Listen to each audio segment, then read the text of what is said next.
धन्य धन्य तेची जन जे शिवभजनी परायण, सदा शिवलीलामृत श्रवण अर्चन सदा शिवाचे। धन्य आहेत ते भक्त जे सदा महादेवांचं ध्यान करतात, पूजा करतात, शिवभजनामध्ये जे आनंद घेतात, धन्य आहेत ते। 11वा असणारा हा रुद्र अध्याय, ज्या अध्यायाच्या श्रवणाने 1000 गायी दान दिल्याचं पुण्य मिळतं, एवढा थोर असणारा हा अध्याय ग्रंथकर्ते सांगतात।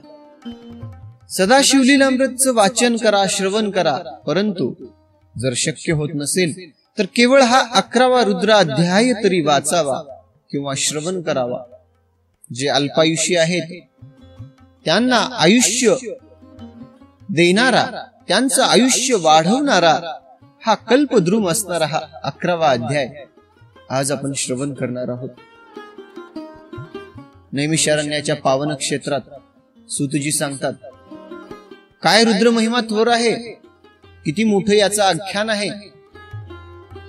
ज्यावेळी सृष्टी निर्मिती सुरू होती, सत्व, रज आणि तम या 3 गुणापासून ज्यावेळी सृष्टी उत्पन्न झाली, महादेवांनी ज्यावेळी ब्रह्मदेवाला सांगितलं सृष्टी उत्पन्न करा, त्यावेळी ब्रह्मदेवानी सांगितलं, महादेवा याबद्दलचं मला काही ज्ञान नाही।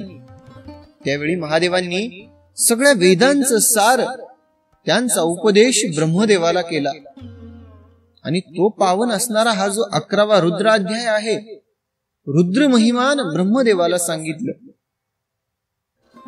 ब्रह्मदेवानी त्या रुद्राचा उपदेश आपल्या 7 पुत्रांना केला। तो अध्याय पृथ्वी तलावरती कसा आला आणि आज आपल्याला श्रवण करायला कसं मिळत आहे, त्याविषयीचं सर्व वृत्तांत पाहूया शिवलीलामृताच्या 11वा अध्यायामध्ये।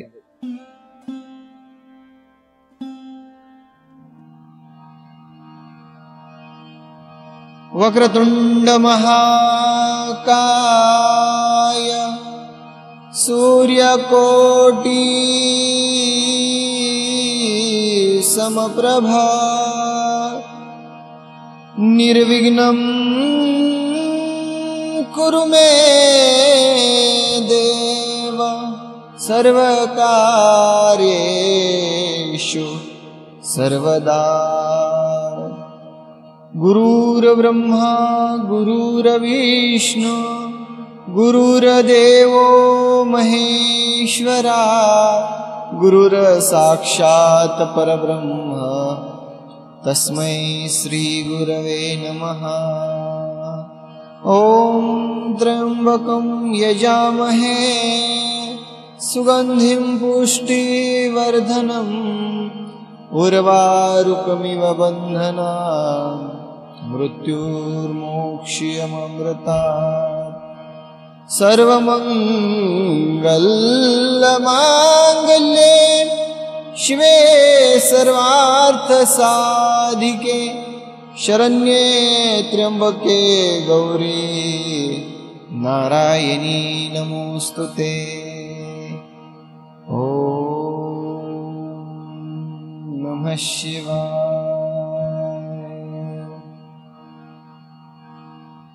ओम अत्र देवो भव ओम पितृदेवो भव। शिव भोळा चक्रवर्ती त्याचे पाय माझे चित्ती, त्याचे पाय माझे चित्ती। ओम नमः शिवाय। गौड अशा भगवंताच्या कथेला सुरू करण्या अगोदर श्री गुरूंचं स्मरण करावंच लागतं। भगवंताचं या ठिकाणी स्तवन, भगवंताची स्तुती करावीच लागते। भगवंताची आज्ञा घेऊनच मगच कथेला प्रारंभ होतो। रुद्र महिमा सांगत असताना ग्रंथकर्ते आपणास सांगत आहेत, किती मोठा हा रुद्र महिमा आहे आणि काय याच अध्यायाला एवढं विशेष असं महत्व शिवलीलामृत ग्रंथामध्ये दिलेलं आहे। रुद्राक्ष महिमा सांगत असताना ग्रंथकर्ते पुढे सांगतात, जो आपल्या अंगावरती 1000 रुद्राक्ष धारण करतो का, प्रत्यक्षात देवादिक त्याच्या दर्शनाची इच्छा करतात. केवळ त्याच्या दर्शनानेच इतर लोक तरुण जातात. एवढा पावन असणारा हा रुद्र महिमा आहे. रुद्राक्ष आपल्या अंगावरती का धारण करावेत त्याविषयी सुद्धा शास्त्र सांगितलेलं आहे. किती धारण करावेत, कुठं कुठे धारण करावेत त्याविषयी सांगतात. 1000 धारण करणारा तर त्याच्या दर्शनासाठी प्रत्यक्षात भगवंत त्याच्या दर्शनाची इच्छा करतात. 16 रुद्राक्ष ह्या दंडाला आणि 16 रुद्राक्ष या दंडाला, 16 रुद्राक्ष दंडाला बांधावे. शिखेवरती 1 रुद्राक्ष बांधावा.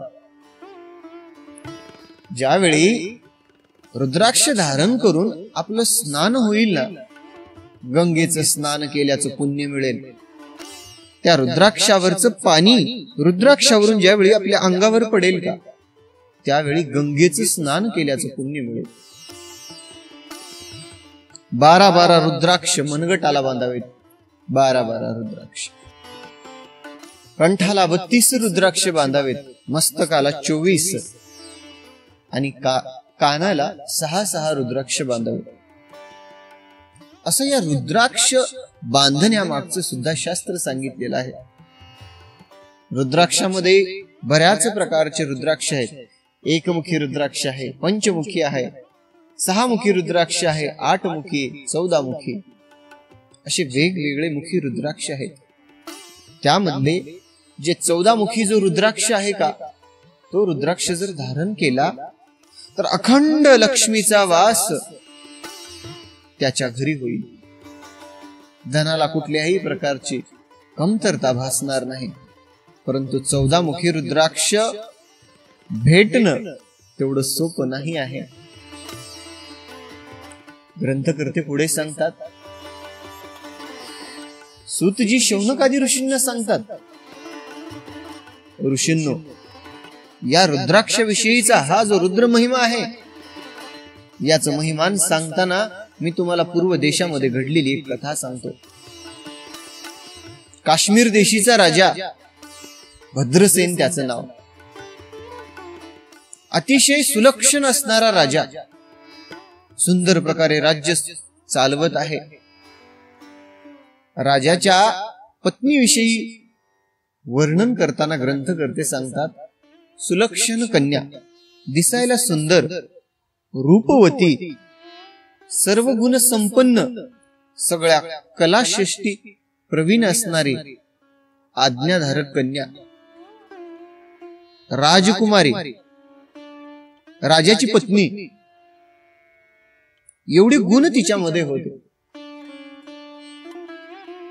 पत्नी, सुलक्षण पत्नी, आज्ञाधारक पत्नी, सुंदर आणि सर्व गुण संपन्न असणारी पत्नी मिळायला पूर्वजन्मीचं पुण्य लागतं. सामर्थ्यवंत आपल्या शिष्यावरती मनोभावे कृपा करणारा गुरु, उदार गुरु भेटायला सुद्धा पूर्वजन्मीचं पुण्य लागतं. जो वक्ता आहे का, वक्त्याला उत्तम श्रोते मिळायला सुद्धा पूर्वजन्मीचं पुण्य लागतं. राजाचं पूर्वजन्मीचं पुण्य होतं. त्या पुण्याईच्या बळावर राजाला सुंदर, सुलक्षण, मनमोहक आणि 32 लक्षणांनी युक्त असलेली राणी भेटली. सुंदर दोघांचा संसार सुरू आहे. आणि भद्रसेन जो राजा आहे, काही दिवसानं भद्रसेनाला पुत्र झाला. 12 दिवसानंतर त्याचं नाव ठेवलं सुधर्म असं नाव ठेवण्यात आलं. आणि त्याचबरोबर राजाची आणि प्रधानाची मैत्री होती. प्रधानाला सुद्धा राजाच्या पुत्रासमवेत पुत्र झाला. प्रधानाने त्याचं नाव तारक ठेवलं. आता हे दोघ जण सुधर्म आणि तारक, आता राजा आणि राजाचं ऐश्वर्य म्हटल्यानंतर काय पाहायचं. भरजरीचे वस्त्र, दिव्य अलंकार, दागदागिने, कुठल्याच गोष्टीची कमतरता नाही. आणि राजकुमाराला किती सजवलं जातं. राजकुमाराला भरजरीची वस्त्र परिधान करतायत. 5 वर्षाचा राजकुमार आहे. विचार करा, लहान बाळाला ज्ञान कसं होतं? पूर्वजन्माचे संस्कार बाळावरती कसे उमटून येतात? लक्षात घ्या त्याविषयीचा वृत्तांत. 5 वर्षाचा बाळ आहे. महाराणी सुंदर सुंदर वस्त्र त्याला नेसवीत आहे. अंगावरती अलंकार घालत आहे. हातामध्ये मुद्रिका घालत आहे. दिव्य असणारे हातामध्ये कंकण घालत आहे. आणि सगळ्या राजवस्त्रांनी परिधान केलेला तो राजकुमार ज्यावेळी राज अलंकार घालून महालाच्या बाहेर निघायचा त्यावेळी तारक त्याच्या जवळ यायचा. त्या दोघांचंही मन त्या दागदागिन्यामध्ये, त्या भरजरीच्या वस्त्रामध्ये, कुठल्याच गोष्टीमध्ये रममान होत नव्हतं. संस्कार बघा आणि पूर्वजन्माची पुण्याई बघा. पूर्वजन्माचे कर्म या जन्मामध्ये कसं आपली छाप सोडतात.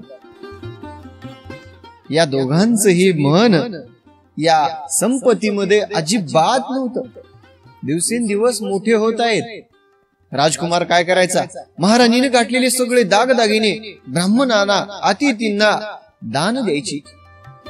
दान देऊन त्यांच्याकडून शिवदीक्षा घ्यायची आणि रात्रंदिवस शिवाचं ध्यान करायचं. हर हर महादेव, हर हर महादेव, हर हर महादेव, हर हर महादेव. ओम नमः शिवाय, ओम नमः शिवाय, ओम नमः शिवाय, ओम नमः शिवाय. रात्रंदिवस भगवंताचं ध्यान लागलं. भगवंताच्या लीला वाचायच्या, श्रवण करायच्या, कथेमध्ये जाऊन बसायचे दोघही. भद्रसेन राजा आणि प्रधान एके दिवशी सभेमध्ये बसलेले आहेत. दोघही विचार करत आहेत काय करावं लागेल यांना. त्यांनी एक युक्ती केली. म्हणजे यांना असं सांगून यांच्या लक्षात यायचं नाही.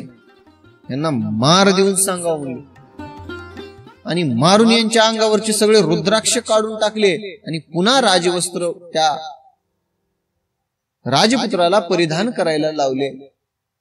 पुन्हा त्याच राजपुत्राला राजवेश दिला, परंतु त्यानं ते सुद्धा राजवस्त्र काढून पुन्हा तोच वेश धारण केला. अंगावरती रुद्राक्ष धारण केले. मारून सुद्धा सुधारला नाही. आणि एके दिवशी राजा आणि प्रधान चिंतेमध्ये आहेत. काय करावं? एवढं मोठं तर राज्य चालवायचं आहे. एवढ्या मोठ्या राज्याची धुरा यांच्या हातामध्ये द्यायची आहे. आणि हे जर असं करत असतील तर कसं राज्य चालावं? कसं यांनी राज्य करतील? भगवंताच्या महिमानामध्ये, भगवंताच्या नामस्मरणामध्ये रात्रंदिवस लीन असणारा हा राजपुत्र आणि प्रधानपुत्र यांच्या भविष्याची चिंता भद्रसेनाला आणि प्रधानाला सतावत आहे. यांना चिंता सतावत असताना यांचा भाग्योदय झाला. आणि त्याच वेळी पराशर ऋषी राजभवनामध्ये दाखल झाले. त्यांचं आगमन झालं. राजाला आनंद झाला. गुरुवर्य आले. सगळ्या महालामध्ये आनंदाचं वातावरण पसरलं. राजा आणि प्रधान धावून गेले. गुरुवर्यांना सामोरे गेले. गुरुवर्यांना येऊन आसनावरती बसवलं. षोडशोपचारे गुरुवर्यांची पूजा केली. आणि गुरुवर्या समोर हात जोडून आहेत उभे.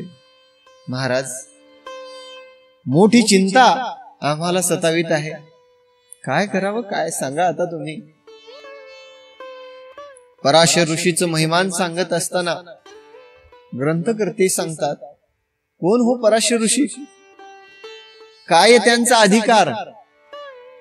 लक्षात घ्या, पराशर ऋषी म्हणजे प्रत्यक्षात वसिष्ठाचा असणारा नातो. जन्मेजयाने सर्पसत्र केलं, तसंच पराशर ऋषींनी राक्षसत्र केलं होतं. अगोदरच्या काळी माणसासारखे राक्षस फिरत होते. या राक्षसांचा पृथ्वी तलावरून नायनाट करून टाकायचा राक्षस सत्र पराशर ऋषींनी केले आणि पृथ्वी तलावरचे सगळे राक्षस भस्म करून टाकले. मग तुम्ही म्हणसाल, मग रावण, कुंभकर्ण हे कसे जिवंत राहिले. पौलस्तीनं प्रार्थना केली होती पराशर ऋषींना.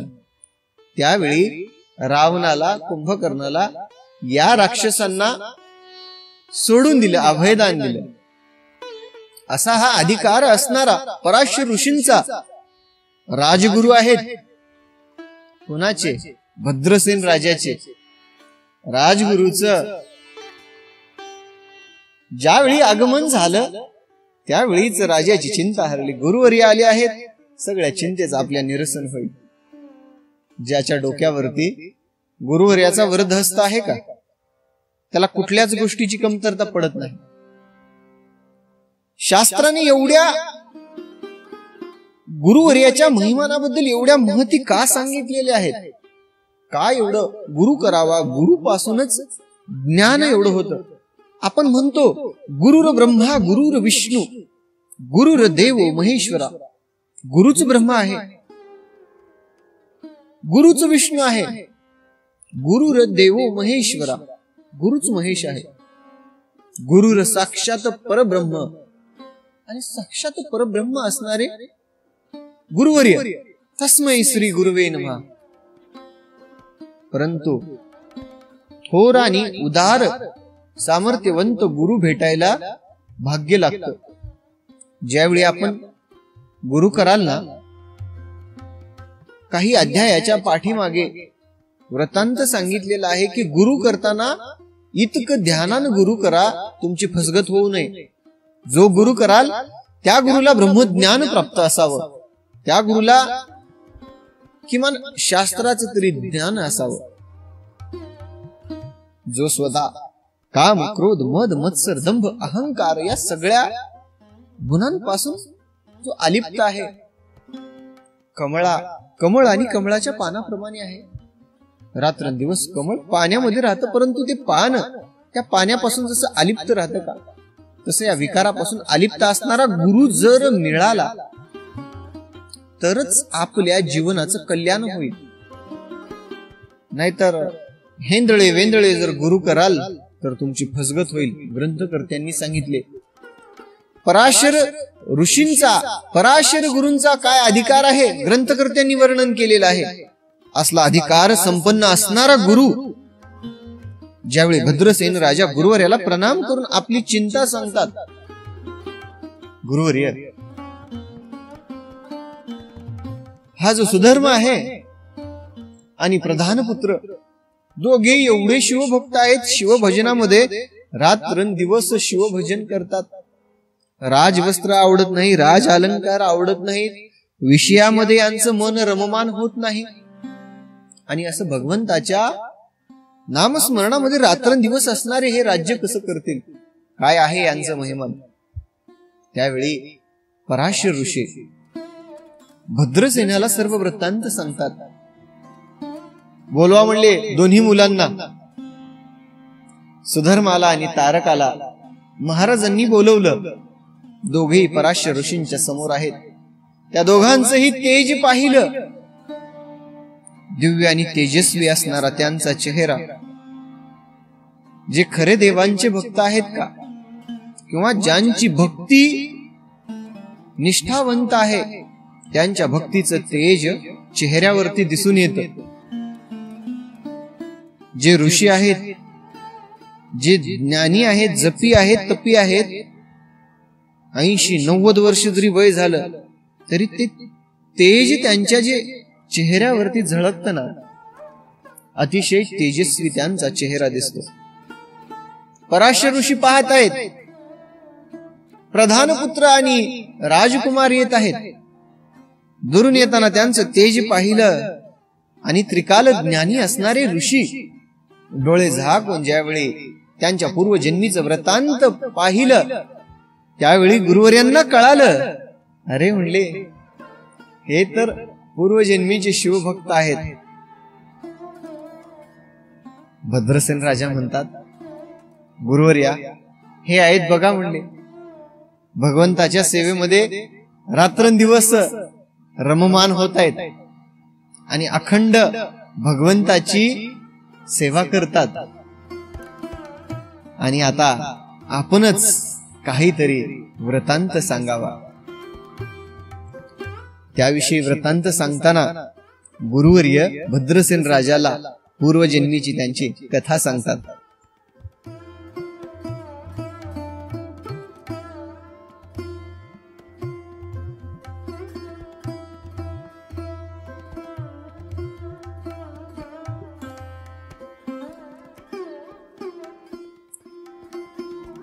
पूर्वजन्मीची त्यांची कथा सांगत असताना गुरुवर्य राजाला सांगत आहेत, अगोदर यांचा कोणता जन्म होता आणि हे एवढं भगवंताच्या भक्तीमध्ये का लीन होत आहेत, काय एवढं यांना भगवंताचं नाम आवडतं.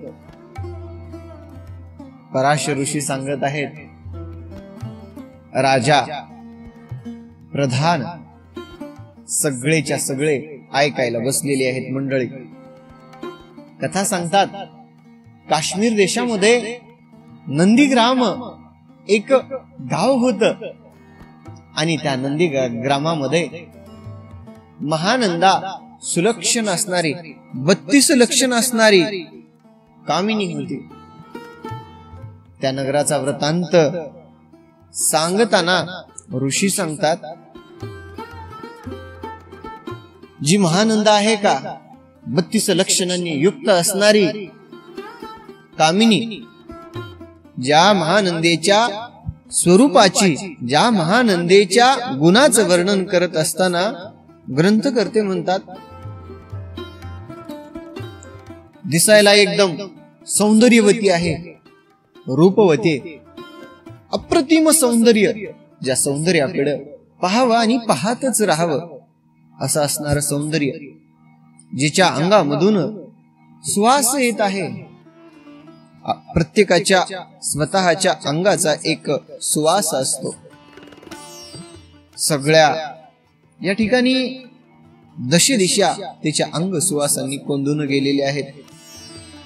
ज्यावेळी ती नृत्य करते, ज्यावेळी ती गायन करते, तिचं गायन ऐकण्यासाठी, तिचं नृत्य पाहण्यासाठी राजा महाराजांची तर सोडा, देवादिकांची सुद्धा या ठिकाणी तिच्या गायनाने गंधर्वांनी गायन ऐकावं आणि मंत्रमुग्ध होऊन जावं असं असणारं गायन. वेश्या होती महानंदा, परंतु भगवंताची मोठी भक्त होती. महादेवाची एवढी भक्ती करायची, रात्रंदिवस शिवाचं ध्यान, सोमवाराचं व्रत, शिवरात्री व्रत, सोमवार प्रदोष शिवरात्री सगळेच्या सगळे व्रते करायचे. शिवरात्रीच्या दिवशी 1 कोटी शिवलिंग स्थापन करायचे, तयार करून त्यांची पूजा करायची, सगळ्या याचकांना दान धर्म करायचा. अशी असणारी नंदीग्रामामधली महानंदा वेश्या, तिच्याविषयी वृत्तांत सांगताना ऋषीवर्य पुढे सांगतात, वेश्या असून सुद्धा पतिव्रता ती कशी होती. एकदा एका पुरुषाला जर हो म्हणाली तरी प्रत्यक्षात कोणी कितीही जरी धन घेऊन आला त्याच्यापेक्षा जास्त, तरी त्याच्यासोबत रत व्हायची नाही. असं असणारं तिचं महिमान, महादेवाची असणारी भक्त, रात्रंदिवस ध्यान मनन पूजन करायचे. तिच्या समवेत एक माकड आणि एक कोंबडा होता पाळलेला तिने. भक्ताचं या ठिकाणी महिमान कसं आहे, संताची, चांगल्या माणसाची संगती का लाभावी याविषयीचा सुद्धा वृत्तांत सांगताना ग्रंथकर्ते सांगतात. तिच्या दारामध्ये असणारं माकड आणि कोंबडा, त्यांच्या सुद्धा गळ्यामध्ये रुद्राक्ष घातलेले होते. माकडाच्या हातामध्ये गळ्यामध्ये रुद्राक्ष घातलेले होते.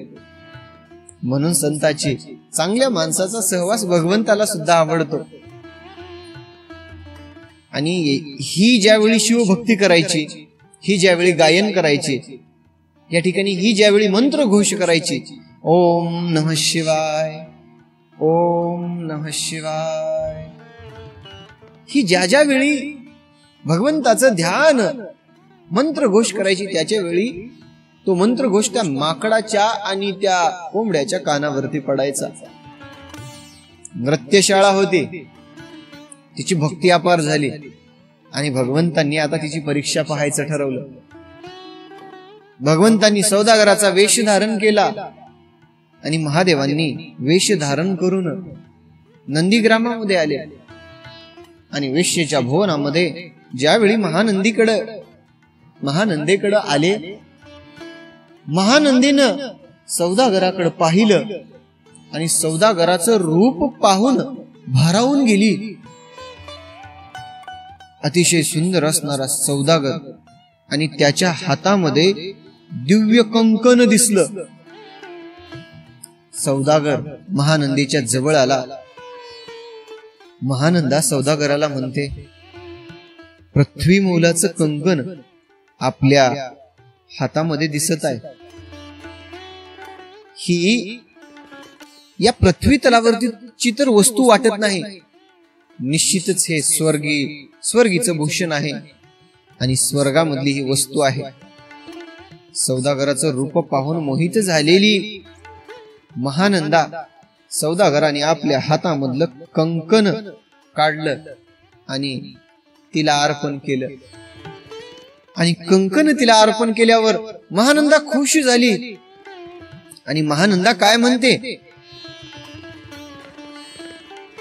पृथ्वी मोलाचे हे कंकण आणि मीही 32 लक्षणांनी मी युक्त असणारी मी कन्या, स्वर्ग मोलाचं हे पृथ्वी मोलाचं हे कंकण आहे आणि 32 लक्षणी असणारी मी आहे. आजपासून 3 दिवस मी तुमची झाले म्हणून शब्द दिला आणि सौदागराचा वेश धारण केलेल्या महादेवांनी आपलं दिव्य लिंग या ठिकाणी काढून बाहेर हातामध्ये घेतलं. त्यावेळी त्या सूर्यप्रभेहून तेजस्वी दिसणार ते लिंग महानंदीने पाहिलं आणि धन्य झाली. भगवंताच्या लिंगाचं दर्शन झालं आणि ते लिंग सौदागरानं महानंदीच्या हातामध्ये दिले. हे घे म्हणले, हे लिंग माझा नेम आहे. हे लिंग दग्ध होऊ देऊ नको किंवा हे लिंग भंग होऊ देऊ नको. हे लिंग दग्ध झालं किंवा भंग जर झालं तर मी माझा प्राण त्यागीन. माझा असणारा असा नियम आहे, तू लक्षामध्ये ठेव. ठीक आहे म्हणाली. लिंग हातामध्ये घेतलं आणि तिची जी नृत्यशाळा होती त्या नृत्यशाळेमध्ये लिंग स्थापन केलं. पुष्पांच्या सेजेवरती ठेवलेलं लिंग आहे आणि लावण्यवती असणारी महानंदा जिच्या पायाच्या पादुकामध्ये सुद्धा रत्न जडवलेली आहेत, अंगावरती दिव्य वस्त्र घालते आणि नाना अलंकारांनी युक्त असणारी महानंदा अगोदरच दिसायला सुंदर आणि त्याहूनही सुशोभित या ठिकाणी अलंकार परिधान केलेले आहेत. लिंग ठेवून ज्यावेळी सौदागराकडे आली त्यावेळी रत्नखचित मंचकावरती दोघेही निद्रा अवस्थेमध्ये झोपले आणि भगवंताची लीला अगाध आहे. संध्याकाळी भगवंतांनी अग्निदेवतेला आदेश दिला. अग्निदेवता आता म्हणले, या ठिकाणी तुमचं काम आहे, तुम्ही काय करा, आपला महिमा दाखवा. आणि भगवंताच्या आदेशानुसार नृत्यशाळेला आग लागली. नृत्यशाळेमध्ये कोंबडा आणि माकड बांधलेलं होतं आणि आग लागल्यावर सौदागराने महादेवानी महानंदीला उठवलं. महानंदे उठ, आग लागलेली आहे. आणि झोपेतून हडबडून उठून त्या अवस्थेमध्ये महानंदीने स्वतःला सावरलं आणि सावरून त्या आगेमध्ये उडी टाकली. जे माकड होतं त्या माकडाला आणि कोंबड्याला सोडवलं, मुक्त केलं. बरं झालं वाटलं, या आगीमध्ये काही नुकसान झालं नाही.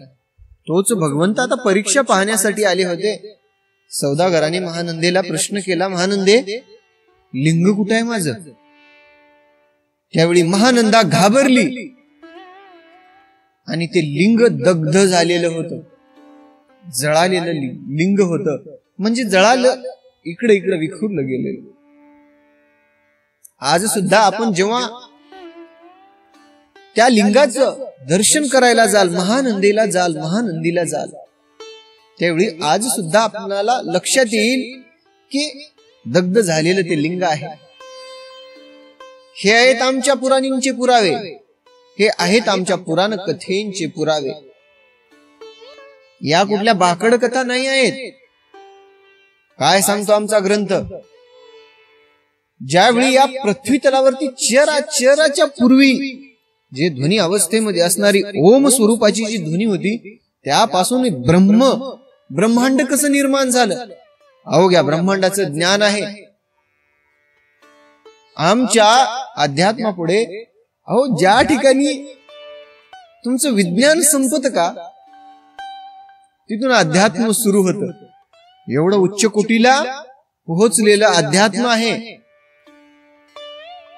आणि या कथा मनुष्य देहाचं कल्याण करणारे आहेत. दिव्य जे ज्ञान आहे का, ते सगळं गूढ आणि दिव्य ज्ञान या ग्रंथामध्ये लपलेलं आहे.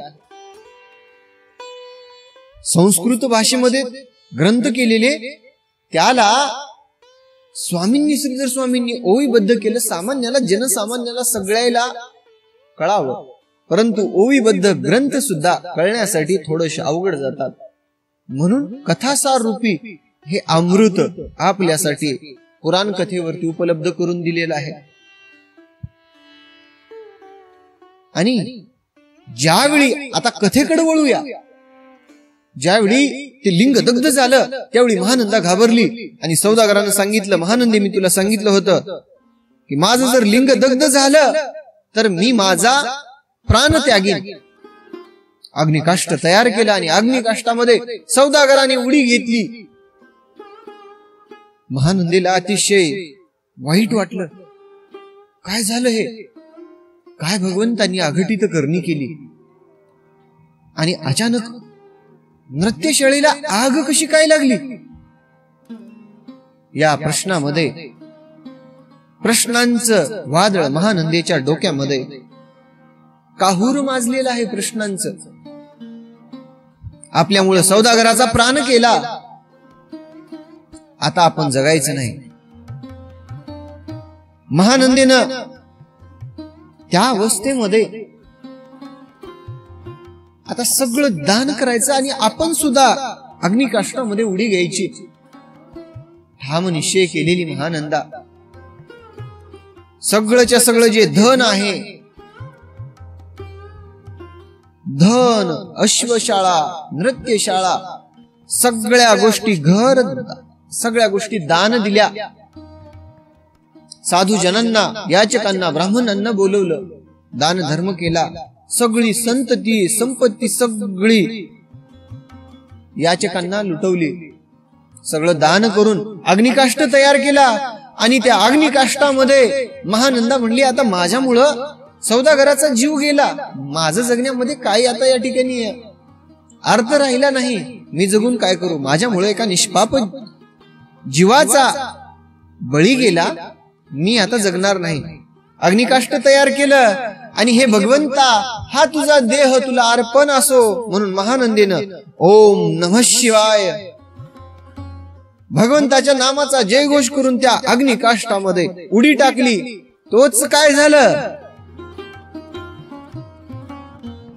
भक्तांच्या हाकेला पाहून येणारा महादेव, भक्तांच्या हाकेला, भक्तांच्या संकटामध्ये धावून येणाऱ्या भगवंतांनी ज्यावेळी महानंदेनं त्या अग्निकाष्ठामध्ये उडी मारली, दशभुज, एक दोन हात नाहीत आमच्या भगवंताला, या ठिकाणी दशभुजांनी 10 हातांनी भगवंतांनी महानंदेला वरचे वर झेललं.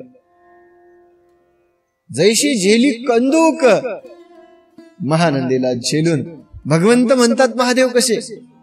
महानंदे, अपार आहे तुझी भक्ती, अपार आहे तुझी निष्ठा, अपार आहे तुझी श्रद्धा. मी तुझ्या या भक्तीला प्रसन्न झालो आहे. माग, काय पाहिजे तुला ते माग. मी आज तुझ्यावरती प्रसन्न झालेलो आहे.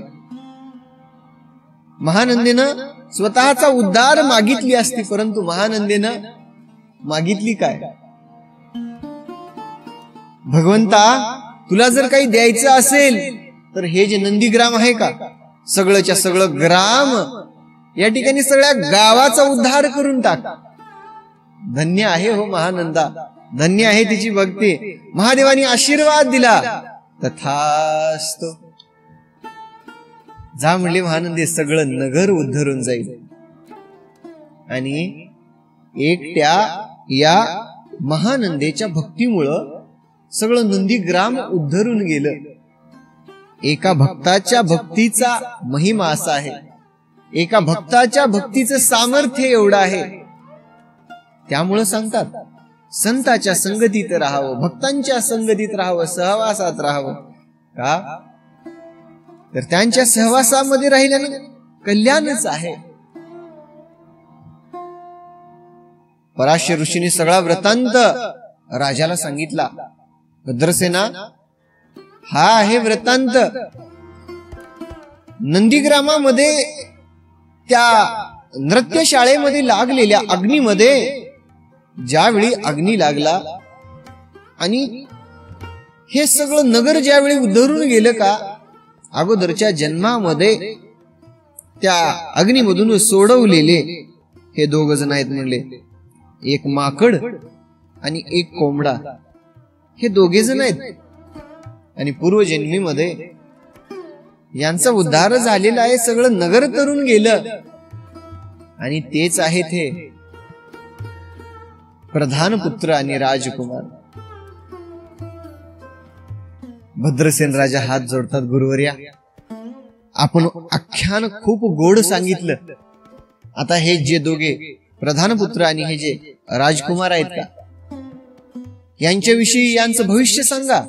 त्रिकाळ ज्ञानी असणारे पराशर ऋषी यांना भद्रसेन राजा विचारत आहेत, हे पुढे कसं कसं राज्य करतील, यांचं आयुष्य किती आहे. त्यावेळी ऋषींनी सांगितलं, भद्रसेना, सत्य फार कटू असतं. तोंड चोपडेपणा मला येत नाही. एखादी गोष्ट चांगली वाटावी आणि गोड लागावी म्हणून खोटी गोष्ट बोलण्यामध्ये काही अर्थ नाही. आणि जे काही खरा वर्तमान आहे, मी जर या ठिकाणी सांगितला का, घोर अनर्थ होईल, सगळी नगरी दुःख सागरामध्ये पडेल. त्यावेळी भद्रसेन राजा म्हणतात, ऋषीवर्या, सत्य सांगण्यासाठी किंचित सुद्धा या ठिकाणी मनामध्ये अनुमात्र आपण करू नका. जे काही गोष्टी सत्य आहे, सत्य गोष्ट सांगा आम्हाला. त्यावेळी पराशर ऋषींनी सांगितलं, हा आहे राजकुमार, 12 वर्ष याचा अवधी पूर्ण झालेला आहे आणि याच्या जीवनाचे फक्त 7 दिवस शिल्लक राहिलेले आहेत. इथून 7व्या दिवशी तो मरण पावेल. हा वृत्तांत ज्यावेळी या राजभवनामध्ये ऐकणाऱ्या सगळ्या मंडळीच्या कानावरती पडला, सगळ्या महालामध्ये शोककळा पसरली. महालामधले सगळे या ठिकाणी दुःख व्यक्त करू लागले. आपला राजपुत्र 7 दिवसानंतर मरण पावणार आहे, या नगरीचं कसं व्हावं. एकुलता एक असणारा हा सुधर्म हा जर मरण पावला तर महाराजावरती किती दुःखाचा डोंगर कोसळेल. आपल्या राज्याला कोण या ठिकाणी पुढे वाली आहे. आणि अतिशय गोड राज्य चालवणारे महाराज, त्यांच्यासारखाच त्यांचा पुत्र राज्य चालव, अशी असणारी आपली माफक आशा होती. परंतु राजपुत्र आता मरण पावणार आहे. सगळ्या महालामध्ये शोककळा पसरली. राणींना एवढा दुःख झाला, आपला पुत्र मरण पावणार आहे. त्यावेळी राजा हात जोडला, ऋषीवर्याचे पाया पडून राजा म्हणतो, महाराज, आपण काहीतरी करा, माझ्या पुत्राला मरण्यापासून वाचवा. त्यावेळी पराशर ऋषी म्हणतात, विधीनं जे लिहिलेलं आहे ते कुणालाही मिटवता येत नाही. त्यावेळी पराशर ऋषींनी या रुद्र अध्यायाचं, या रुद्र आख्यानाचं महिमान भद्रसेन राजाला सांगितलं, रुद्र अध्याय हा पृथ्वी तलावर कसा पोहोचला? राजा, तू शोक करू नकोस, याला एक पर्याय आहे. आपण राजकुमाराचा जीव वाचवू शकतो. कसं वाचवू शकतो त्याविषयी पराशर ऋषी सांगत आहेत. ज्यावेळी सृष्टी निर्माण झाली नव्हती, त्यावेळी अनाहत असणारा ध्वनी ओम, हा ध्वनी ज्यावेळी अस्तित्वामध्ये होता, त्यावेळी 3 तत्वापासून ही सृष्टी या ठिकाणी उदयास आली. सत्व, रज आणि तम या 3 गुणापासून उत्पन्न झालेली ही सृष्टी. ज्यावेळी महादेवांनी ब्रह्मदेवाला सांगितलं, ब्रह्मदेवा आपण सृष्टीची रचना करा, त्यावेळी ब्रह्मदेवानी सांगितलं, महादेवा मला याविषयी काही ज्ञान नाही आणि मी सृष्टीची रचना कशी करू? त्यावेळी महादेवांनी सगळ्या 4 वेदांचं ज्ञान ब्रह्मदेवाला दिलं आणि ब्रह्मदेवाला ज्ञान देऊन हा रुद्र महिमा सांगितला, हा रुद्र अध्यायाचा हा महिमा सांगितला. ब्रह्मदेवाला रुद्र अध्याय सांगितला, रुद्र अनुष्ठान सांगितलं. ब्रह्मदेवानी तेच रुद्र अध्याय, रुद्र अनुष्ठान आपल्या 7 पुत्रांना सांगितलं. त्या 7 पुत्रापासून सांप्रदायिक ऋषीपासून भूतळावरती हा अध्याय आला, रुद्र महिमा. म्हणून तर हा रुद्र अध्याय अतिशय विशेष महत्व असणारा, अल्पायुषी जे आहेत त्यांचं आयुष्य प्रदान करणारा, या अध्यायाचं एक अध्याय केवळ श्रवण केल्यानंतर 1000 गायी दान दिल्याचं पुण्य मिळतं. तो अध्याय महादेवानी ब्रह्मदेवाला उपदेश केलेला. ब्रह्मदेवानी आपल्या पुत्रांनी ऋषीवर्यांना, ऋषींनी या पृथ्वी तलावरती या अध्यायाचा विस्तार केला. कसं झालं मग? रुद्र अध्यायाचा असणार एवढं मोठं आख्यान, एवढं मोठं सामर्थ्य, प्रत्येक जण जप तप रुद्र महिमा करू लागला, रुद्र अनुष्ठान करू लागले आणि पृथ्वी तलावरती सगळा पापाचा सगळ्या क्षय होऊन गेला. ज्यांनी अभक्ष्य ते भक्षिलेलं होतं, खाऊ नये ते खाल्लं, पिऊ नये ते पिलेलं होतं, त्यांची सुद्धा पाप जळून गेले. जो तो पाप कर्म करायचा, रुद्रानुष्ठान करायचा, पापातून मुक्त. आणि बघत बघत ही बातमी या यमलोकापर्यंत पोहोचली. आणि जे भानुपुत्र नगर जे आहे, जो यमलोक आहे, सगळा वस पडून गेला. प्रत्येक जण रुद्र महिमा करायचा, रुद्राचं अनुष्ठान करायचं, स्वर्गामध्ये जायचं, वैकुंठामध्ये, वैकुंठानंतर शिवलोकामध्ये प्रत्येक जीव तरू लागला. त्यावेळी यमदेवाला चिंता पडली, काय करावं लागेल बा म्हणले. पापी लोक असंच जर पाप करून जर शिवपदाला जर प्राप्त होऊ लागले तर पुण्यवंताचं कसं व्हावं लागेल, या सृष्टीचं कसं व्हावं लागेल. भानुपुत्र या ठिकाणी भानुपुत्र नगर ज्यावेळी ओस पडलं, त्यावेळी मग आता हे जे कुटाळ लोक आहेत का, जे निंदा करणारे लोक आहेत का, कुठली कथा, कुठलं या ठिकाणी महादेवन, कुठले काय कथा आहे ते भाकड कथा, हे जे भगवंताच्या कथेची निंदा करणारे हे जे लोक आहेत का, हे लोक कसे उत्पन्न झाले. त्यावेळी भगवंतांनी युक्ती केली, म्हणले आता हे नगर जर ओस पडलं तर पापी लोक या ठिकाणी तरुण चालेल आणि लोकांच्या मनामध्ये कुतर्क भरला आणि लोकांच्या हृदयामध्ये मत्सराने प्रवेश केला, मत्सर टाकला हृदयामध्ये. त्यावेळी मग लोक शिवद्वेष करू लागले, महादेवाचा द्वेष करू लागले, देवादेवाचा द्वेष करू लागले. आणि त्यावेळी भगवंतामध्ये ज्यावेळी तुम्ही या ठिकाणी शिव थोर आणि विष्णू लहान अशी गणती कराल का, त्यावेळी तुमचं एवढं पाप होईल, तुम्हाला कोणी सोडवू शकणार नाही. त्याविषयी शिवलीलामृतामध्ये एक गोड ओवी आहे. ओवी पाठ करून ठेवा. कोणी महादेवाची भक्ती करत असेल, कोणी विठ्ठलाची भक्ती करत असेल, कोणी श्री विष्णूंची भक्ती करत असेल, कोण श्रीकृष्णांचा भक्त असेल, प्रत्येकानं आपापल्या आराध्य दैवताची भक्ती करायची. परंतु एकमेका देवांना कोणी मोठा आहे कोणी लहान आहे असं अजिबात म्हणायचं नाही. त्याविषयीची ओवी कायम लक्षामध्ये ठेवा. त्याविषयीच्या ओवीचा वृत्तांत सांगताना ग्रंथकर्त्यांनी सांगितलेला आहे. काय म्हणतात?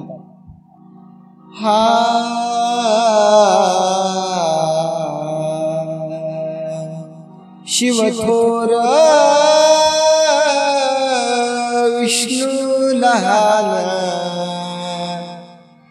हरि विशेष हरगौन, ऐसे म्हणती जे त्या लागून, अनुनी नरके घालावे.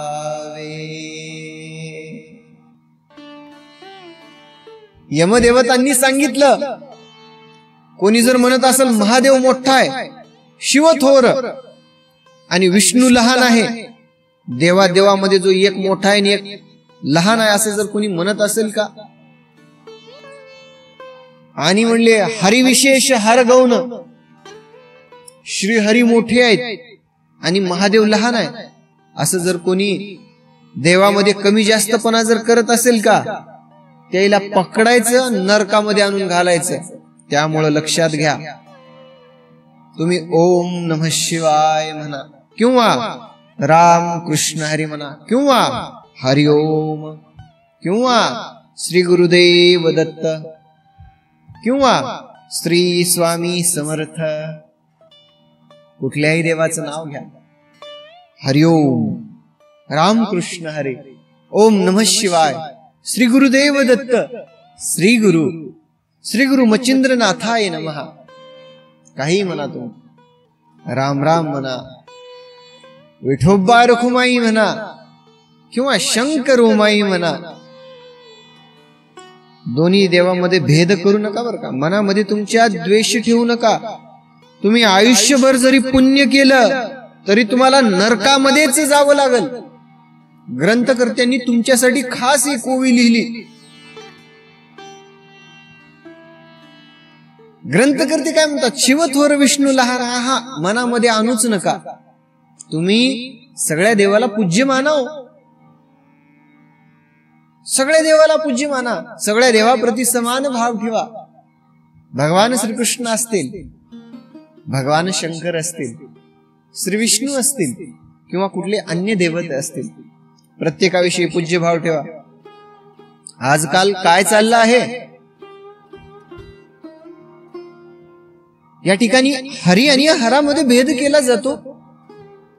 किती शोकांतिका आहे आमच्या धर्माची. प्रत्यक्षात जो शिवलीलामृत ग्रंथ आम्हाला सांगतो की बाबांनो तुम्ही हरी आणि हरामध्ये भेद करू नका, मग आम्ही का करतोय? का भक्तांमध्ये द्वेष सुरू आहेत हरी आणि हरामध्ये? अखंड हरिनाम सप्ताह, अखंड शिवनाम सप्ताह, का भेद करताय? करा बाबा म्हणले, ठीक आहे, आपापल्या आराध्याचं या ठिकाणी स्मरण करा, परंतु इतर देवतांना तुच्छ मानू नका ना. सत्व, रज आणि तम या त्रिगुणामधून उत्पन्न झालेली ही सृष्टी आहे. आणि भगवंताची भक्ती करत असताना महादेव, माझा महादेव मोठा, बाकी सगळे देव छोटे, असं कधीच म्हणायचं नाही, कधी मनामध्ये आणायचं नाही. सगळे देवाधिक श्रेष्ठ आहेत. सगळ्या देवाधिकांच्या सभा या स्वर्ग लोकामध्ये भरतात. पुढच्या अध्यायामध्ये कथा येते भस्मासुराला ज्यावेळी महादेवांनी आशीर्वाद दिला होता, ज्या माणसाच्या किंवा स्त्रीच्या डोक्यावरती हात ठेवील ते भस्म होऊन जाईल, त्यावेळी भस्मासूर महादेवाच्या डोक्यावरती हात ठेवायला धावून आला. महादेवावरती संकट पडलं. तुम्ही म्हणता महादेव आमचा मोठा आहे,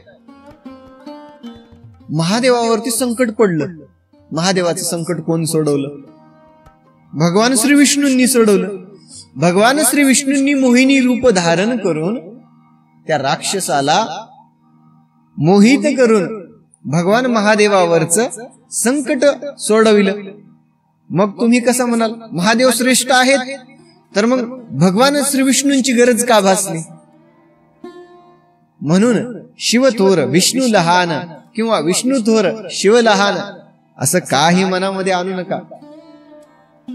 एकाच तत्वापासून बनलेले सगळेच्या सगळे देव सगळे श्रेष्ठ आहेत. सगळ्या देवतांना माना, सगळ्या देवतांविषयी आपल्या मनामध्ये श्रद्धा ठेवा, भक्तिभाव ठेवा आणि हरी आणि हरामध्ये अजिबात भेद करू नका. हा आमचा ग्रंथ सांगतोय. तर सगळे धर्म एकत्र येऊन ज्यावेळी आपल्या धर्माचं रक्षण करतील तरच धर्म तुमची रक्षा करेल. तुम्ही हरी आणि हारामध्ये हे जर असं भांडण लावून जर धर्म या वेगवेगळे जर केलात का, तुमच्यावरती ज्यावेळी संकट येईल त्यावेळी तुम्हाला सोडवणार कोणी नसेल. धर्मो रक्षति रक्षितः.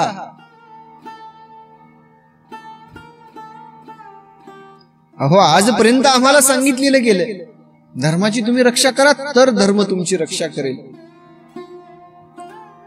या ठिकाणी ज्ञानेश्वरीच्या सुरुवातीच्या स्तवनामध्ये गोड ओवी येते.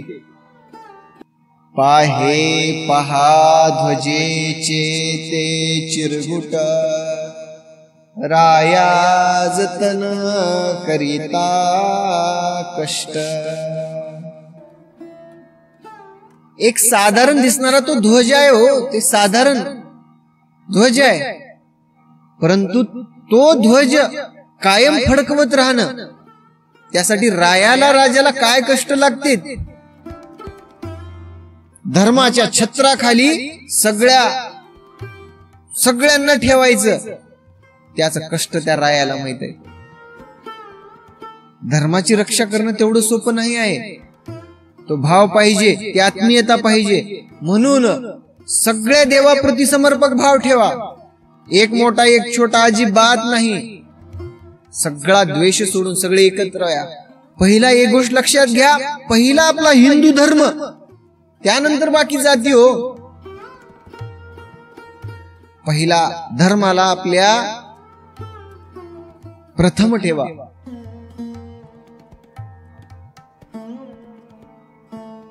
धर्मच नाही वाचला तर जातींचे तुम्ही काय कराल? त्यामुळे देवादेवामध्ये अजिबात तुम्ही असं वाटून घेऊ नका बरं का. देव महादेव आमचा आहे, महादेव तुमचा आहे. स्पष्ट तुम्हाला सांगणं आहे. हे आपल्याला ग्रंथामधून शिकायचं आहे. अहिंसा परमो धर्म आपल्याला सांगितलं. हो अर्धवट ज्ञान दिलं आपल्याला. अहिंसा परमो धर्म.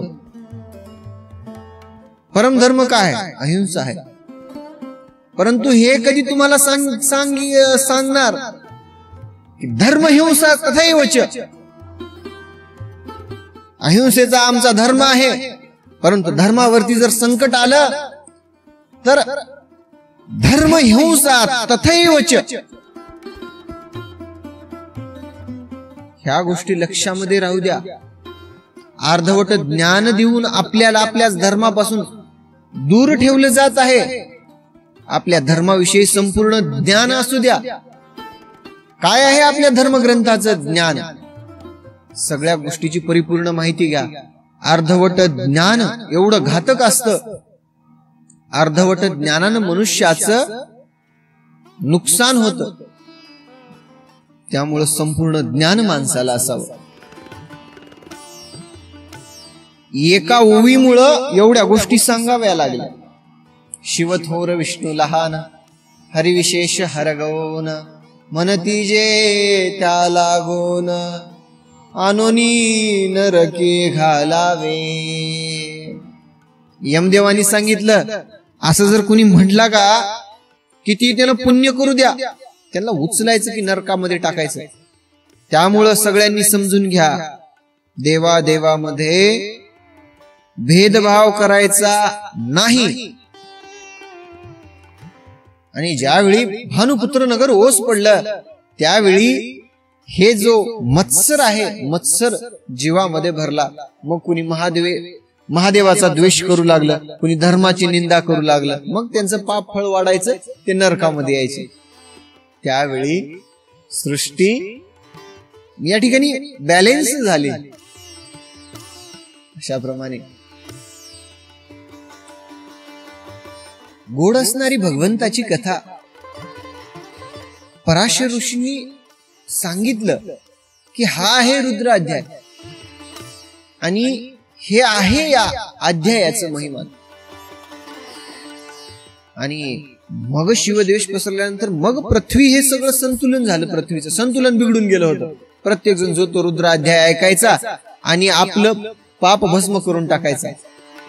परंतु राजा पराशर ऋषी सांगत आहेत, 7 दिवसापासून 7 दिवसानंतर हा जो पुत्र मरण पावणार आहे तुझा, त्याविषयी तुला मी या ठिकाणी उपाय सांगतो.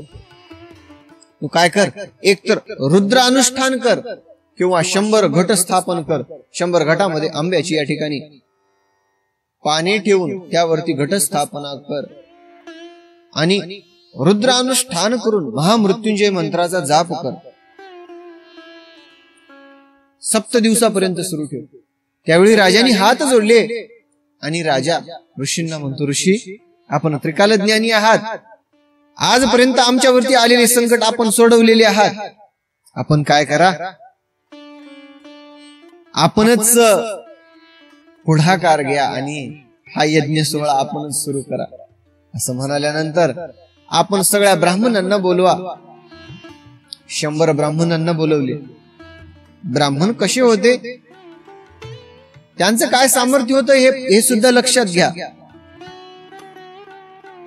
परधन आणि परदारा यांना जो वमन माने, ते गुणांनी युक्त असलेले ब्राह्मण होते. सगळ्या या कामामधून, सगळ्या या दुष्कृत्यातून बाहेर आलेले ब्राह्मण होते. अशा हे ब्राह्मण 100 ब्राह्मण रुद्र अनुष्ठानासाठी बोलवले. 100 घट स्थापन केले आणि पराशर ऋषींनी मुख्य या ठिकाणी अतिथी होऊन त्या यज्ञ सोहळ्याचं या ठिकाणी सुरुवात केली. 7 दिवसापर्यंत यज्ञ सोहळा सुरू आहे. रात्रंदिवस भगवंताच्या नामाचा जयघोष सुरू आहे. ओम नमः शिवाय, ओम नमः शिवाय. ओम त्र्यंबकं यजामहे सुगंधिं पुष्टिवर्धनम् उर्वारुकमिव बन्धनात् मृत्युर्मोक्षयमामृतात्. हर हर हर हर हर महादेव. रात्रंदिवस भगवंताच्या नामाचा जयघोष सुरू आहे आणि 7 दिवसापर्यंत हा यज्ञ सोहळा सुरू आहे. भगवंताच्या नामाचा जयघोष सुरू असताना 7वा दिवस या ठिकाणी माध्यान्हाला आला आणि ऋषीवर्यांनी भविष्यवाणी केल्याप्रमाणे 7व्या दिवसाच्या माध्यान्हाच्या वेळी राजपुत्र मूर्छित अवस्थेमध्ये पडला. आणि राजपुत्र मूर्छित अवस्थेमध्ये पडल्यानंतर 7 दिवस रुद्रानुष्ठान सुरू आहे आणि जे रुद्र उदक आहे का, राजपुत्रावरती शिंपडून राजपुत्राला सावध केलं. त्यावेळी सगळ्यांना आनंद झाला. हर हर हर हर महादेव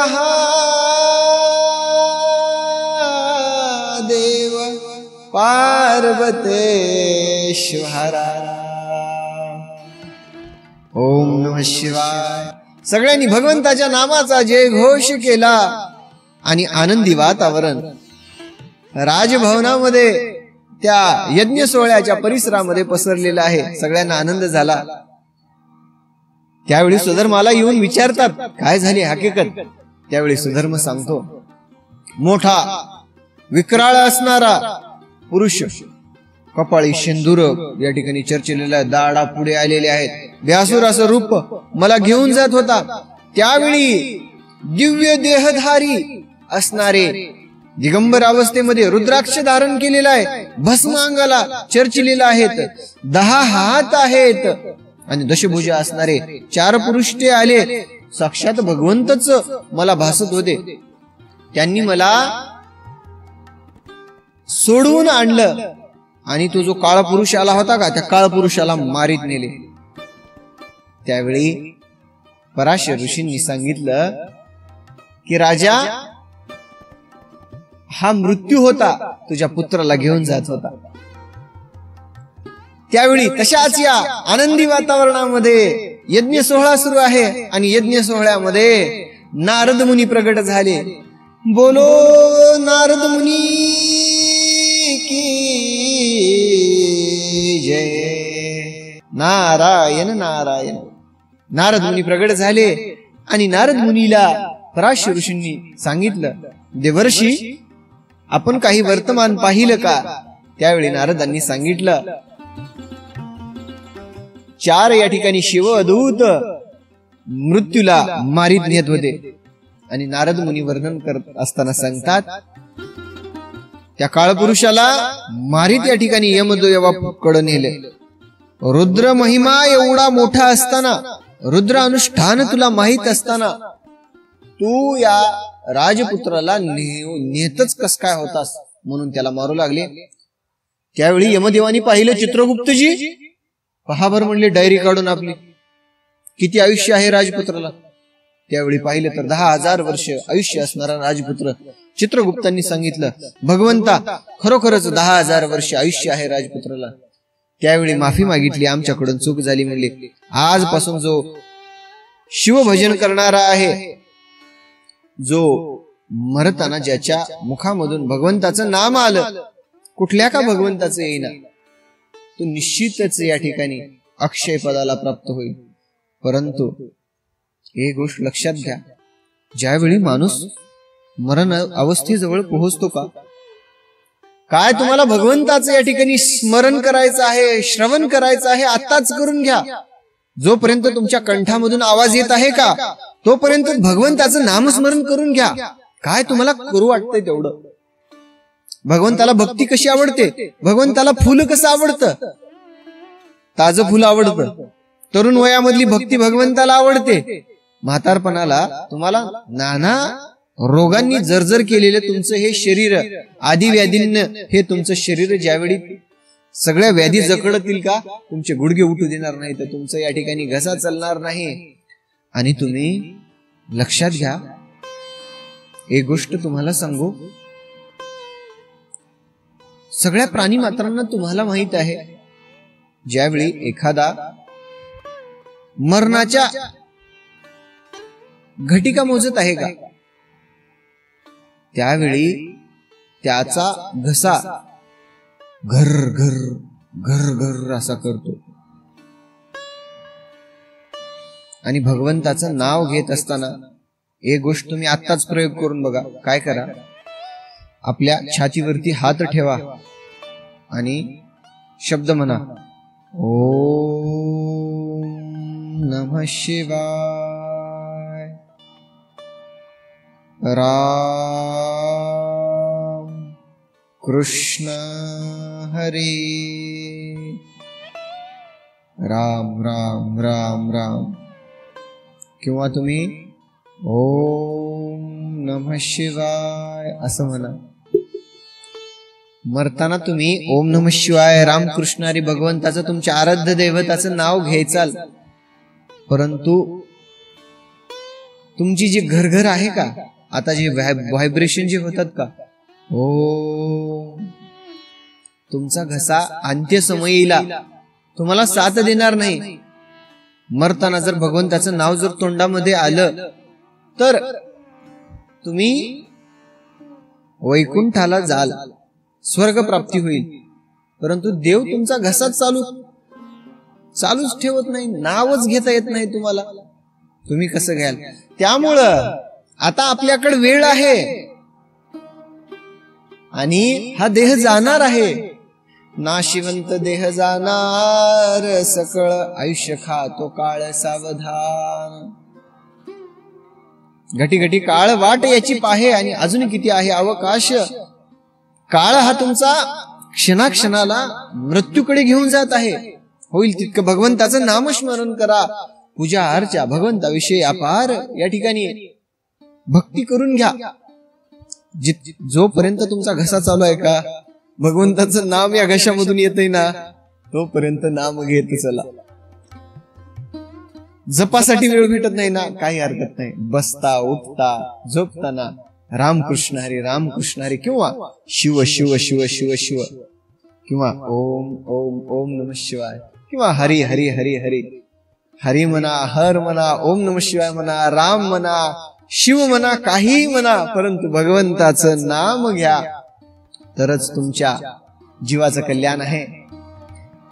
आणि भगवंताचं महिमान सांगत असताना त्या काळपुरुषाला सांगत आहेत यमदेव, जो कोणी मरताना भगवंताचं नाव घेईल का म्हणले, शिवशिव म्हणेल, तो त्याला शिवपदाला जावं पाठवायचं, त्याला इकडे जागा नाही म्हणले या यमपुरीमध्ये सांगितलं. आणि नारद मुनी पराशर ऋषींना, भद्रसेन राजाला, प्रधानांना, सगळ्या सभेमधल्या गुणीजनांना सांगत आहेत हे आख्यान. बघा म्हणले, हा रुद्राध्याय आहे, हा रुद्राध्याय पृथ्वी तलावरती असा पोहोचला. आणि या अध्यायाविषयी 3च ओव्या घेऊया, आणि या ओवीला महत्व किती आहे पहा. जे शिवद्वेष करतात का, त्यांच्या जवळ का जायचं नाही, ओवीबद्ध केलेले आहे. ऐका, हा अध्याय श्रवण केल्यानंतर 1000 गाय दान दिल्याचं पुण्य मिळेल. हा अध्याय 1 वेळा श्रवण केल्यानंतर, वाचन केल्यानंतर जे अल्पायुष्य आहेत त्यांचं आयुष्य वाढेल. सदा शिवलीलामृत वाचावं, उठावं, स्नान केल्यानंतर एक का होईना ओवी शिवलीलामृताची, कुठल्याही ग्रंथाची वाचावी, ती अनुभवामध्ये घ्यावी, तर तुमच्या जीवनाचं निश्चित कल्याण होईल. त्यावेळी म्हणतात, ह्या गोष्टीमध्ये अविश्वास मानूच नका. त्याविषयीचा वृत्तांत कसा आहे ऐका.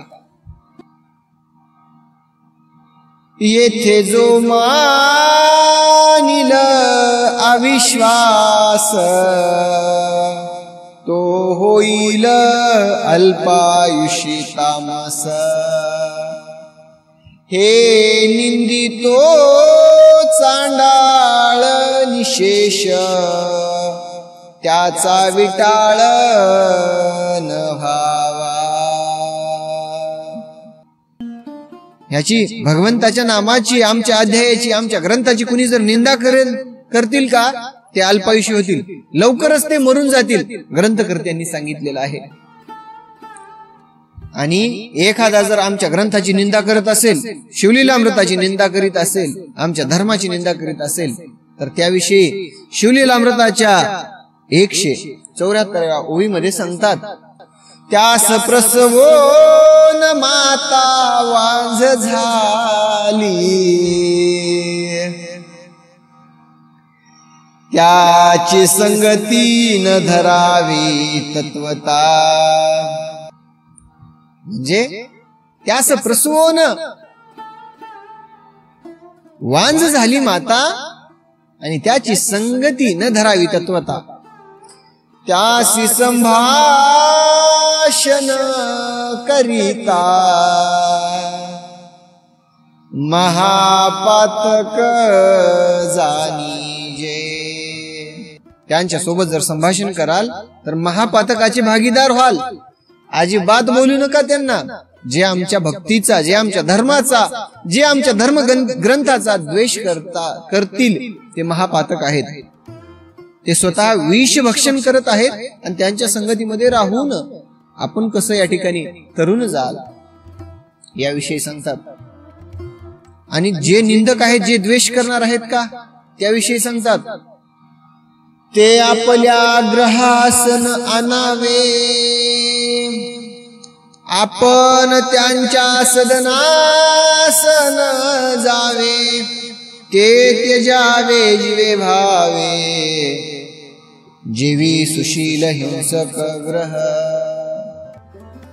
आमच्या शास्त्राची, आमच्या भगवंताची, आमच्या धर्माची, आमच्या अध्यायाची, आमच्या शिवलीलामृताची निंदा करणारे निंदक, शिवद्वेषी, भगवंताचे द्वेष करणारे जे द्वेषी आहेत का, त्यांना आपल्या घरला बोलवायचं नाही, त्यांच्या सदनाला जायचं नाही, त्यांच्या घरी त्यांना बोलवायचं बी नाही आणि त्यांच्या घरी सुद्धा जायचं नाही, त्यांचं उदक घ्यायचं नाही, त्यांचं अन्न ग्रहण करायचं नाही. छे म्हणले, जे आमच्या धर्माला मानतील त्यांनाच आम्ही मानू, नाहीतर गरज नाही आम्ही त्यांची. असं गोड व्रतांत शिवलीलामृत करत आहे. भगवंताच्या भक्तीमध्ये अपार शांती आहे, अपार सुख आहे. अध्यायाचा निरूपण करत असताना एक गोष्ट मला आवडीने सांगावीशी वाटते. कितीही संसार करा, संसार करत असताना लहानपणीच आपल्या मुलाबाळांना संस्कार द्या, त्याला आस्तिक बनवा बरं का. कारण तो जर नास्तिक झाला, तो जर भगवंताला जर मानत नसेल तर तुम्हाला काय मागणार आहे, मानणार आहे हो. ज्यानं ही सृष्टी निर्माण केली, ज्यानं त्याला निर्माण केलं, तो त्या भगवंताला मानायला तयार नाही, तो आई बापांना कसं मानेल. म्हणून लहानपणापासून आपल्या बाळांना जे मॉडर्न एज्युकेशन आहे ते तर द्याच हो, परंतु आपल्या धर्मग्रंथाचं ज्ञान द्या त्यांना. काय आहे आमचा इतिहास, कशी वागली आमचे राजे महाराजे, कसं उभारलं त्यांनी साम्राज्य, दुष्ट यवनांच्या या क्रूरतेपासून कसं राज्याला मुक्त केलं. त्याला धर्माचं ज्ञान द्या, त्याला नीती शिकवा आणि त्याला आस्तिक बनवा. लहानपणीच त्याला आपल्या धर्माचं ज्ञान देऊन, धर्माची गोडी हो. एकदा लहान लेकराच्या हातामध्ये टाळ दिला का, एकदा जर तो भजनाला जर थांबला आणि भजनाची जर गोडी त्यानं जर घेतली का, बस म्हणले जो भक्तीच्या मार्गामध्ये आहे तो कधीच वाईट मार्गाला जाणार नाही. एक गोष्ट लक्षामध्ये घ्या. आणि आमच्या भगवंताची गोडी कशी आहे, अवीट अशी गोडी आहे. हजारो वर्षापासून आपण भगवंताचं नामस्मरण करत आलेलो आहोत. हजारो वर्षापासून रामकृष्ण हरी म्हणतोय, ओम नमः शिवाय म्हणतोय. आम्हाला कधी त्या गोष्टीचा वीट येत नाही. आणि रामकृष्ण हरी आपण म्हणतो, त्या गोष्टीचा कधीच वीट येत नाही. अशी अवीट भगवंताच्या नामाची गोडी आहे. लावणी मृदंग श्रुती टाळ घोष सेवू ब्रह्मरस आवडीने. आणि ब्रह्मरसाची गोडी असंच आपण सेवन करत राहू. आपल्या लहान मुला बाळांना आपल्या धर्माचं ज्ञान द्या, तरच आपला धर्म या ठिकाणी वाढेल, धर्माचा विस्तार होईल, धर्माची रक्षा होईल. आणि धर्माची रक्षा झाली तरच आपली रक्षा होईल. एवढं गोड असं वृत्तांत सांगून या ठिकाणी थांबूया. उद्याच्या अध्यायामध्ये भस्मासुराची कथा आहे. अतिशय गोड असणारा हा अध्याय उद्या आपण श्रवण करूया. रामकृष्ण हरी.